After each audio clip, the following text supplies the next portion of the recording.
नमस्ते दोस्तों, D Kumar education platform में आपका स्वागत है। मेरा एक छोटा सा प्रयास है, आपको अच्छा लगे तो अधिक से अधिक लाइक कीजिए, शेयर कीजिए और सब्सक्राइब कीजिए। दोस्तों, हम क्लास 6 की सामाजिक विज्ञान का अध्ययन कर रहे हैं। उसमें आज 18वां अध्याय देखेंगे। इस 18वां अध्याय का पहला वीडियो है दोस्तों, जिसमें संघु सातवाहन एवं कुषाण काल के बारे में बताया गया है। 200 ईस्वी से 300 ईस्वी तक भारत के बारे में इसका विश्लेषण है। दोस्तों, 200 ईस्वी पूर्व से 300 ईस्वी तक की भारत की स्थिति कैसी थी? उत्तर भारत के राजवंशों के बारे में पढ़ेंगे दोस्तों, दक्षिण भारत के राजवंशों के बारे में पढ़ेंगे।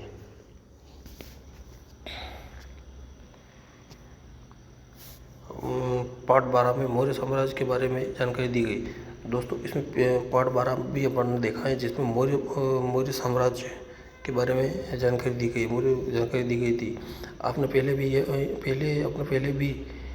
पहले यह भी जाना है कि दक्षिण में कई राज्य थे।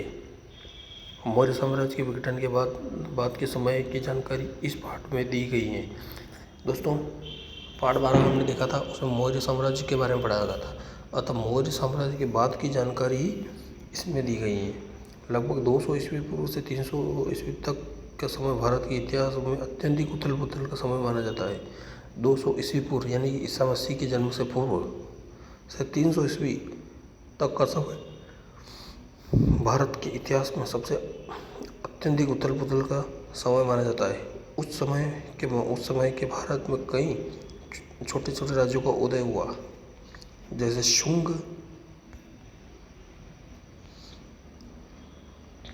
दोस्तों कौन कौन से राज्यों का उदय हुआ उस समय?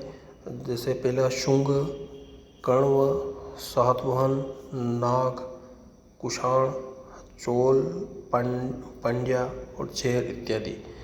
दोस्तों, इनके नाम भी थोड़े से कंठस्थ हैं, आपको याद करना पड़ेगा तथा क्षेत्रों को याद करना पड़ेगा। अतः जो जनरल के लिए इनको याद रखना बहुत जरूरी होगा। कौन कौन से राज्य थे दोस्तों? सातों शुंग, कण्व, सातवाहन, नाग, कुषाण, चोल, पांड्या और चेर इत्यादि प्रमुख थे।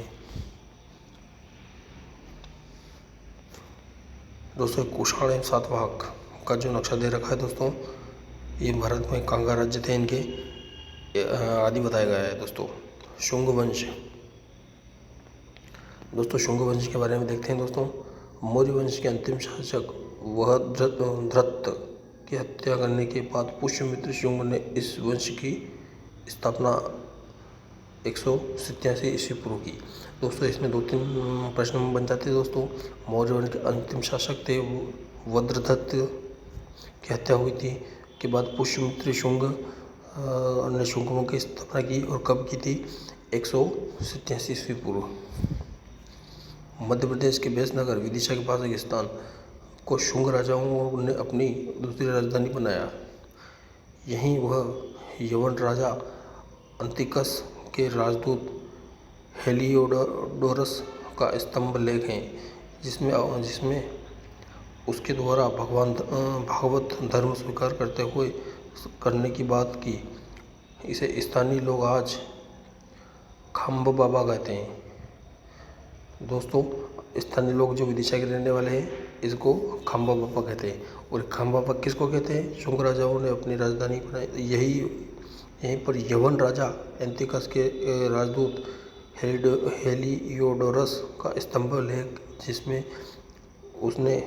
जिसमें उसके द्वारा भागवत धर्म का स्वीकार करने की बात कही, स्थानीय जिसे आज खम्ब बाबा कहते हैं। खुदई में यहाँ 2री शताब्दी ईस्वी पूर्व के प्राचीनतम विष्णु मंदिर के प्रमाण मिले।